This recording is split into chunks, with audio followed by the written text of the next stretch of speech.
Euronews. Las noticias. Saludos desde Madrid y bienvenidos a Euronews hoy. Tensión máxima en Venezuela. Tanto el presidente Maduro como la candidatura de Edmundo González, respaldada por María Corina Machado, se han proclamado presidentes electos del país con estas palabras. Soy Nicolás Maduro Moro, presidente reelecto de la República Bolivariana de Venezuela, y voy a defender nuestra democracia, nuestra ley y a nuestro pueblo.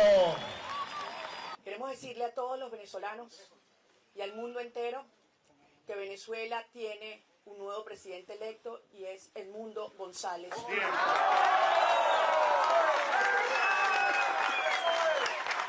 El Consejo Nacional Electoral da la victoria a Maduro con un 51,20% de votos. Por su parte, la comunidad internacional asiste a estos resultados entre la incredulidad, el respaldo y el rechazo. Por otro lado, los esfuerzos diplomáticos internacionales se centran en evitar que escale la guerra en el Líbano. En Ucrania reclaman al gobierno de Zelensky que redoble sus esfuerzos para conseguir que regresen prisioneros de guerra que mantiene Rusia. Además, les ofrecemos lo más destacado de la última jornada de los Juegos Olímpicos y de cómo se pueden ver afectadas las pruebas en el río Sena. Vamos con la actualidad del día. La autoridad electoral venezolana anuncia la reelección de Maduro para un tercer mandato presidencial, mientras la oposición rechaza los resultados y se declara ganadora. Decenas de miles de personas en los funerales por los jóvenes muertos por un ataque en el Golán. Esfuerzos diplomáticos para evitar que Israel se lance a una guerra abierta en Líbano. Miles de ucranianos urgieron a su gobierno a redoblar esfuerzos para lograr que Rusia libere a los prisioneros de guerra.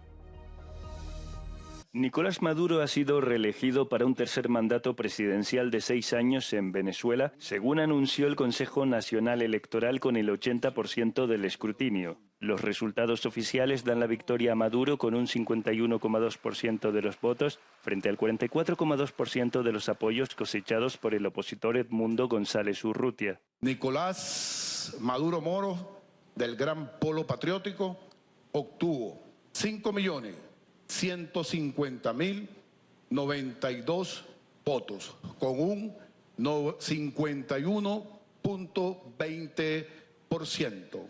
La autoridad electoral, bajo control del chavismo, dijo que el resultado en ese punto del escrutinio era irreversible. La participación fue del 59%, pero ni el candidato González Urrutia ni la líder opositora María Corina Machado reconocieron los resultados, que además tardaron 6 horas en anunciarse tras el cierre de colegios electorales. La oposición se atribuye la victoria y Estados Unidos y otros países expresan preocupación y piden resultados detallados y verificables. Tenemos serias preocupaciones de que el resultado anunciado no refleje la voluntad o los votos del pueblo venezolano. Es esencial que cada voto se cuente de manera justa y transparente, que los funcionarios electorales compartan inmediatamente información con la oposición y observadores independientes sin demora. Esfuerzos diplomáticos para evitar que Israel se lance a una guerra abierta en Líbano. Miles de personas asistieron a los funerales de 11 de los 12 jóvenes muertos en el ataque con cohetes desde Líbano que cayeron el sábado en un campo de fútbol en los altos del Golán, controlados por Israel.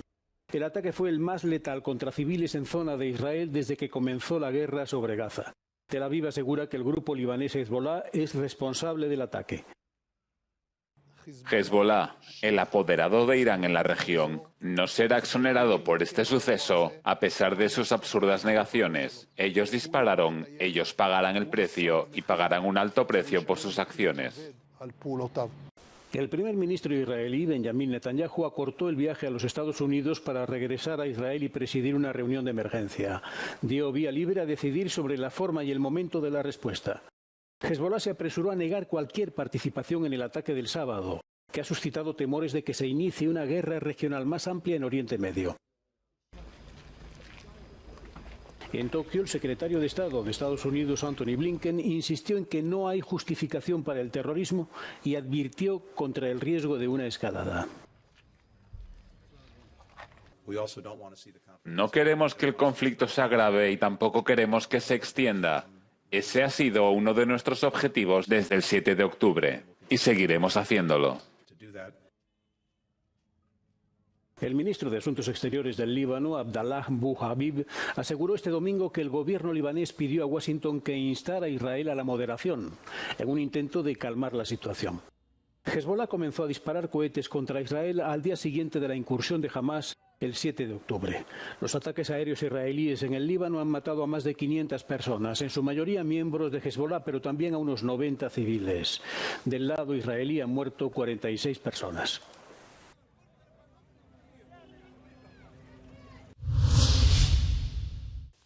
Miles de soldados y civiles ucranianos se congregaron en Kiev para conmemorar el segundo aniversario de la explosión que mató a más de 50 ucranianos detenidos por Rusia en el cuartel de la prisión de Olepnica. Los oradores en la ceremonia instaron además al gobierno ucraniano a redoblar sus esfuerzos para lograr la liberación de soldados mediante intercambios de prisioneros. La explosión de Olepnica fue una de las páginas más dolorosas de la historia de la invasión rusa de Ucrania, según muchos soldados. Rusia afirmó que la explosión habría sido causada por las fuerzas de Kiev al disparar un misil, pero cada vez hay más pruebas que sugieren que Rusia fue responsable de la explosión. 2 años después, muchos ucranianos todavía quieren saber exactamente cómo sucedió. El evento en el centro de Kiev reunió a muchas familias, incluidas las madres, esposas e hijos de los soldados que murieron en Olepnica o que están actualmente encarcelados por Rusia. Varios muertos por el tifón Gaemi en China, Filipinas y Taiwán. Al menos 12 personas han muerto después de que un alud de barro cayera sobre una casa en el sureste de China.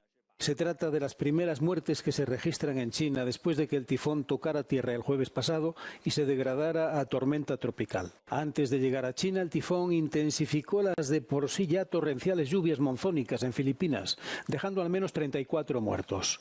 Las autoridades de Taiwán cifraron el sábado el número de muertos en 10. El presidente de Indonesia se traslada a la nueva capital del país. Joko Widodo llegó a Nusantara para comenzar a trabajar en el nuevo despacho. La construcción de la ciudad comenzó en 2022, después de que Widodo anunciara que Yakarta ya no tendría la condición de capital. La metrópoli indonesia es la 4ª ciudad más poblada de la Tierra. Sufre contaminación y congestión de tráfico permanente.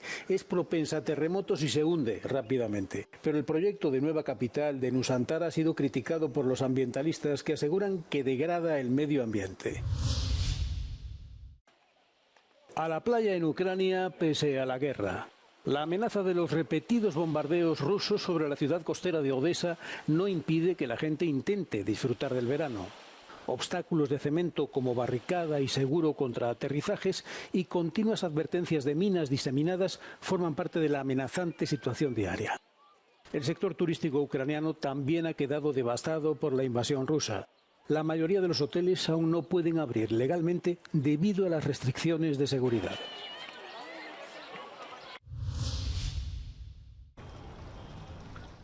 Los niveles de bacterias siguen por encima de los límites de seguridad después de que la lluvia inundara París el viernes. Las autoridades de la ciudad han gastado más de 1.000 millones de euros en la limpieza del río para estas competiciones, pero la calidad de sus aguas es variable, ya que la limpieza está directamente relacionada con las condiciones meteorológicas. Por eso será decisivo lo que ocurra en el cielo para saber si el resto de pruebas durante los Juegos Olímpicos se realizarán o no en el Sena. La alcaldesa de París, Anne Hidalgo, se bañó recientemente en el Sena para demostrar que el río es seguro a la hora de nadar. Sin embargo, las pruebas realizadas por el organismo francés indicaron que cuando ella se dio el chapuzón, los niveles de la bacteria E. coli ya superaban los límites de salubridad establecidos por las reglas europeas.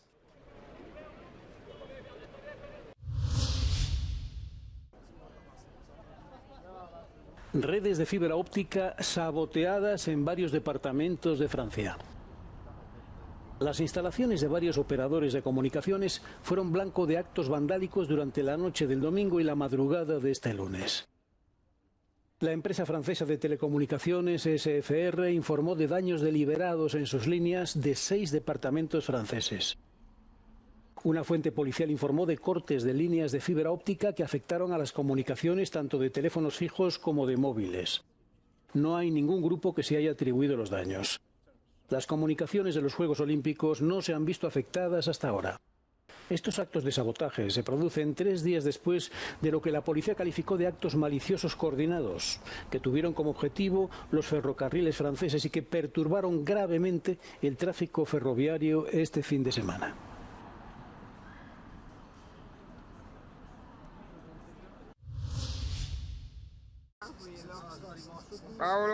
Tras 12 angustiosos años, el famoso Sendero del Amor de Italia ha vuelto a abrir sus puertas. Conocido como el paseo más romántico del mundo, el idílico sendero de 1 kilómetro que recorre la costa de Cinque Terre ya puede ser disfrutado por los lugareños de 8 de la mañana a 7 de la tarde. En agosto los turistas podrán pagar 15 euros para reservar franjas horarias de 1 hora con un máximo de 30 viajeros por sesión.